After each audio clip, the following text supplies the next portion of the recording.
Assalamualaikum warahmatullahi wabarakatuh. Halo anak-anakku yang hebat, selamat pagi. Salam Pancasila. Hari ini adalah hari pertama pembelajaran di semester genap tahun pelajaran 2020 dan 2021 untuk mata pelajaran pendidikan Pancasila dan kewarganegaraan kelas 7. Nah, hari ini karena hari pertama, maka kita tidak akan langsung masuk ke materi pelajaran ya anak-anak, tetapi saya akan menyampaikan tentang apa sih yang harus atau yang akan kita pelajari pada semester genap kali ini. Nah, hari ini seperti yang telah saya katakan tadi anak-anak, saya akan menyampaikan apa saja yang harus kalian pelajari pada semester genap ini atau semester 2 ini ya. Nah, di layar kalian ini sudah muncul ada yang namanya kompetensi dasar dan indikator anak-anak. Nah, ini adalah materi-materi atau pokok-pokok yang harus kalian pelajari selama satu semester ini. Jadi anak-anak sama seperti semester sebelumnya, kalau semester sebelumnya ada 3 bab yang harus kita pelajari, di sini juga ada 3 bab. Bab 1 ya yang warna biru ini ya, kemudian bab 2 dan bab 3. Nah, bab 1 anak-anak yang harus kalian pelajari itu ada kompetensi dasar pengetahuan dan juga keterampilan. Nah, untuk pengetahuannya ini yang harus kalian pelajari, yaitu mengidentifikasi keberagaman suku, agama, ras, dan antar golongan dalam bingkai Bhinneka Tunggal Ika.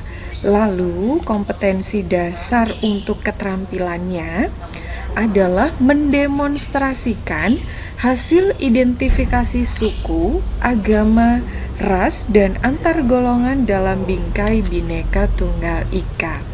Kemudian anak-anak, indikatornya apa saja nih? Nah, untuk bab 1 di KD pengetahuan atau kompetensi pengetahuan anak-anak, ini ada 7 indikator yang harus kalian penuhi ya. Nah, ini dia. Ini adalah indikator untuk kompetensi pengetahuan. Sementara untuk keterampilan, di sini ada 2 indikator yang harus kalian penuhi ya, yang harus kalian selesaikan. Nah, apa saja sih? Ini kalian bisa baca sendiri ya. Yang pertama, mendeskripsikan keberagaman masyarakat Indonesia, lalu menganalisis faktor penyebab keberagaman masyarakat Indonesia, kemudian mendeskripsikan keberagaman suku dalam masyarakat Indonesia, lalu mendeskripsikan keberagaman ras dalam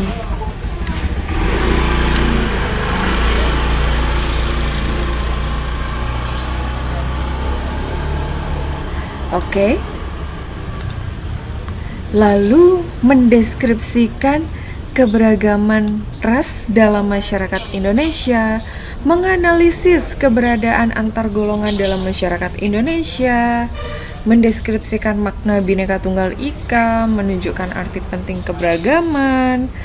Nanti untuk keterampilannya kalian harus menyusun laporan, lalu menyajikan laporannya ya. Itu untuk bab ke-1 di semester kedua ini. Jadi di bab pertama nanti, atau kalau digabung dengan semester kemarin, berarti ini jadi bab 4 ya. Nah, di bab ini, bab yang akan kita pelajari pertama kali yaitu tentang keberagaman suku, agama, ras, dan antar golongan dalam bingkai Bhinneka Tunggal Ika. Kita kan tahu ya kalau Indonesia itu terdiri dari beragam suku, beragam agama, ada banyak sekali ras dan juga banyak sekali golongan-golongan yang ada di masyarakat kita. Oke anak-anak? Nah, kemudian untuk bab kedua, di bab kedua ini anak-anak kita akan belajar tentang bentuk-bentuk kerjasama dalam berbagai kehidupan di masyarakat gitu. Jadi seperti yang sudah kalian pelajari mungkin waktu di SD, atau yang sudah kita ketahui bersama, bahwa masyarakat Indonesia itu sangat suka sekali dengan yang namanya gotong royong.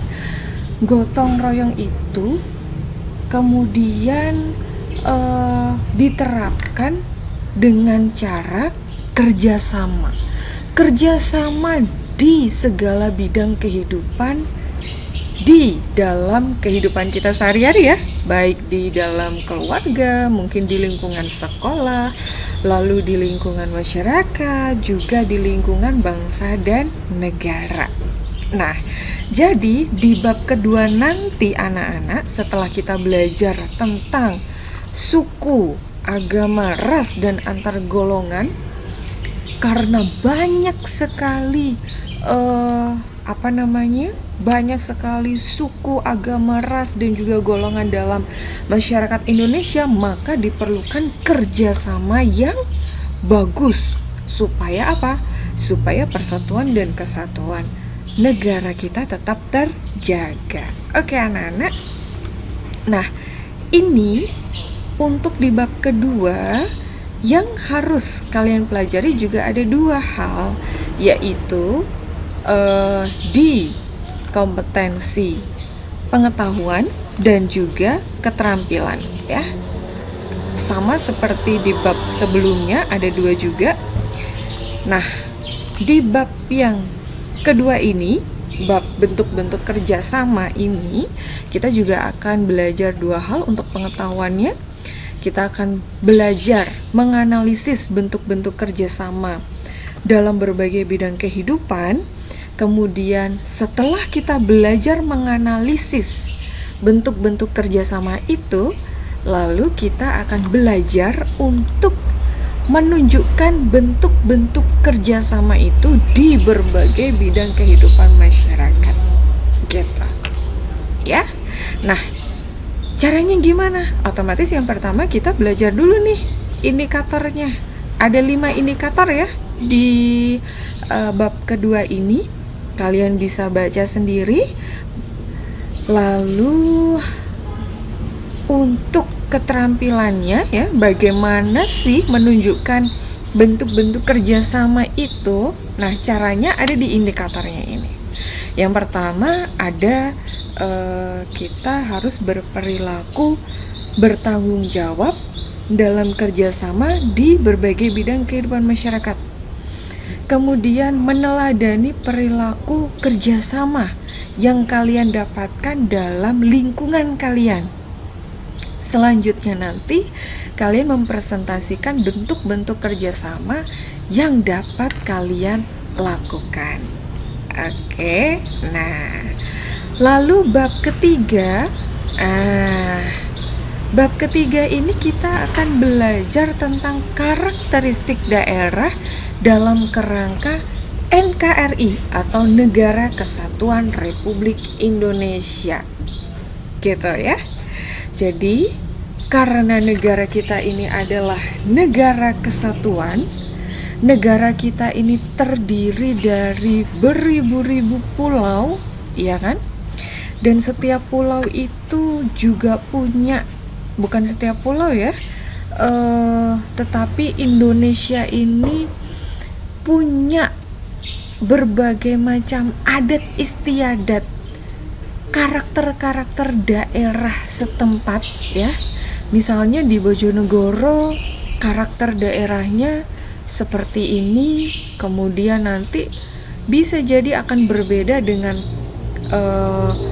karakter daerah yang ada di Medan, bisa jadi ya. Kemudian misalnya di daerah Bojonegoro ada bahasa-bahasa yang lain dengan bahasa-bahasa misalnya di Surabaya atau di daerah lain. Nah, itu kan namanya karakter daerah ya anak-anak. Jadi Indonesia banyak sekali memiliki karakter-karakter daerah, sehingga kita juga harus mempelajari itu untuk memperkuat persatuan dan kesatuan bangsa. Gitu anak-anak. ya. Dan di bab ketiga ini kita akan belajar tentang itu. Belajarnya tentu saja sesuai dengan indikatornya, sama seperti bab sebelumnya ya anak-anak. Di sini ada 5 indikator untuk bab 3 ini. Yang pertama, mendeskripsikan perjuangan menuju NKRI. Jadi kan dulu sebelum Indonesia merdeka itu kan kita berjuang ya.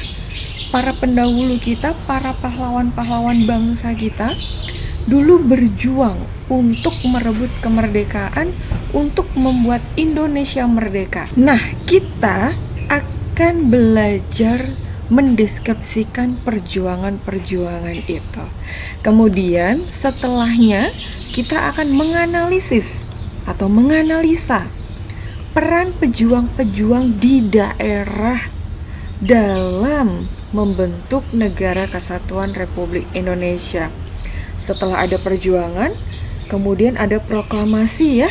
Lah, kita akan belajar mendeskripsikan makna proklamasi kemerdekaan Indonesia. Lalu selanjutnya kita akan mendeskripsikan peran daerah tempat tinggal kalian masing-masing dalam kerangka Negara Kesatuan Republik Indonesia. Lalu pasti ada masalah, ya kan anak-anak? Di semua bidang kehidupan, mau di sekolah, mau di keluarga, mau di masyarakat, itu pasti ada masalah. Nah, kali ini kita akan belajar untuk menganalisis masalah-masalah yang berkaitan dengan peran daerah tempat tinggal kalian masing-masing dalam kerangka Negara Kesatuan Republik Indonesia. Setelah belajar itu anak-anak, kita akan belajar untuk melaksanakan penelitian sederhana untuk mengilustrasikan karakteristik daerah tempat tinggalnya atau tempat tinggal kalian masing-masing sebagai bagian utuh dari Negara Kesatuan Republik Indonesia berdasarkan rancangan yang telah dibuat. Oke. Nah, caranya nanti bagaimana? Caranya nanti adalah dengan sama seperti bab sebelumnya, yaitu mengikuti indikatornya anak-anak. Untuk keterampilan di bab ketiga ini ada 3 indikator yang harus kalian pelajari, yaitu yang pertama, menunjukkan keterampilan mengamati tentang karakteristik daerah tempat tinggalnya dalam kerangka Negara Kesatuan Republik Indonesia. Setelah mengamati, nanti kalian akan menyusun laporan. Dan setelah menyusun laporan, maka kalian akan menyajikan laporan tersebut. Nah, terus mungkin ada pertanyaan ya, caranya gimana Bu? Nanti kok sebanyak ini? Tenangkan diri kalian masing-masing ya. Jangan panik, jangan khawatir, karena kita akan belajar satu persatu semua indikatornya ini ya. Dan untuk nanti keterampilannya, bagaimana menyusun laporan, bagaimana caranya mengamati, bagaimana caranya menyajikan laporan, nanti akan saya pandu. Oke anak-anak?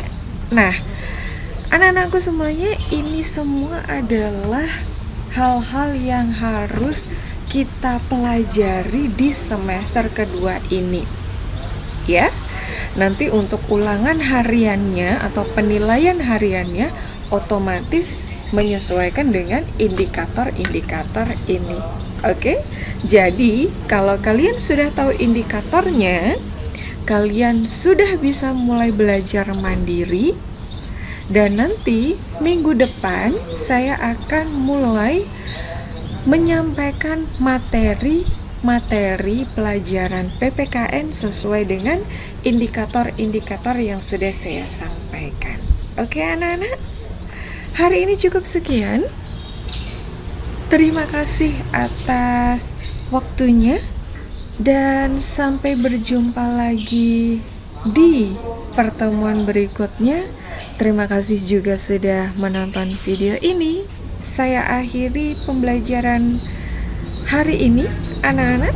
Jangan lupa tetap semangat belajar karena kalian adalah anak-anak Indonesia yang hebat. Wassalamualaikum warahmatullahi wabarakatuh. Salam Pancasila.